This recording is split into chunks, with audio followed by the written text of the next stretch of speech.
नमस्कार दोस्तों, उम्मीद करता हूँ आप स्वस्थ होंगे, मस्त होंगे। दोस्तों, आज मैं एक बहुत गंभीर मुद्दे पे बात करूँगा। वो मुद्दा ये है कि भारत में अब आतंकवाद धीरे-धीरे नहीं बल्कि बहुत तेज़ी से पनप रहा है।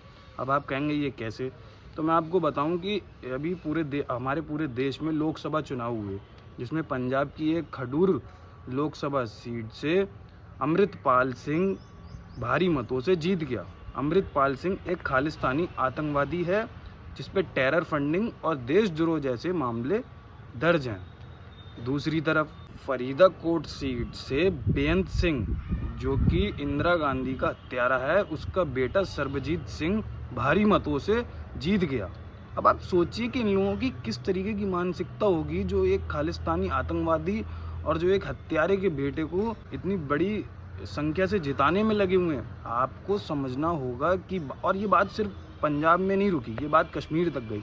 अब देखिए, कश्मीर में आपने इंजीनियर अब्दुल राशिद का नाम तो सुना ही होगा, वो भी वहाँ से जीत गए, जबकि उन पर भी टेरर फंडिंग जैसा गंभीर आपराधिक मामला दर्ज है और वो कई सालों से तिहाड़ जेल में बंद हैं। लेकिन ये आपराधिक सोच रखने वाले, ये खालिस्तानी सोच रखने वाले और ये देश विरोधी सोच रखने वाले इन लोगों को इस तरह जिताते जा रहे हैं, हमारे देश में इस जगह इनके पैर मजबूत करते जा रहे हैं। तो आपने सोचा है कि कभी आगे की स्थिति क्या होगी?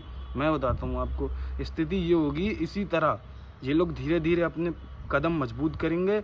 और ख़ास करके हिंदुओं, आपको समझने की ज़रूरत है कि अगर आपके देश पर किसी और ने राज किया, जैसा कि पहले मुग़लों ने किया था, अगर इसी तरह किसी भी खालिस्तानी या फिर किसी मुग़ल ने आप पर राज किया या आपको कमज़ोर कर दिया, तो आपको कोई दूसरा देश पनाह भी नहीं देगा। ये बात आप बहुत अच्छे से खुद भी जानते हैं।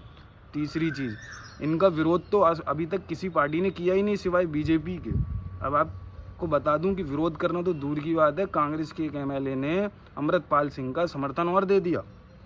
और बात यहीं नहीं रुकती है, आपको ये मालूम होना चाहिए कि बीजेपी ने ही इनके अगेंस्ट में सिर्फ और सिर्फ सवाल खड़े किए। बीजेपी ने इस पे चिंता जताई, बीजेपी ने ही इस पे विरोध जताया, कोई दूसरी पार्टी ने इस पे विरोध नहीं जताया। तो आप लोग अभी भी समझें कि ये लोग, और किसी भी मुस्लिम या किसी भी सेकुलर इंसान ने इस पर कोई बात अभी तक शेयर नहीं करी, ना कोई सवाल उठाया, ना कोई चिंता जताई है। तो ये चीज़ आपको समझने की ज़रूरत है, और ख़ासकर हिंदुओं को समझने की ज़रूरत है कि किस तरह ये लोग आतंकवाद को हमारे देश में बढ़ावा दे रहे हैं। इस चीज़ को हम लोग खुद मिलकर रोक सकते हैं। चंद पैसों के लालच में या चंद चीज़ों के लालच में आके अपने वोट को इस तरह जाया ना करें। बीजेपी को सपोर्ट करें, पूरी तरह सपोर्ट करें, क्योंकि उस पार्टी ने देश विरोधियों को और गद्दारों को वाकई में जेल तक पहुंचाने का काम किया। वरना पिछली सरकारों में आप देख सकते हैं, यही आतंकवादी खुल के पूरे देश में घूम रहे थे और निडर होकर अपने मकसद को अंजाम देते थे। उम्मीद करता हूँ आपकी ये बात समझ आई होगी साथियों। धन्यवाद।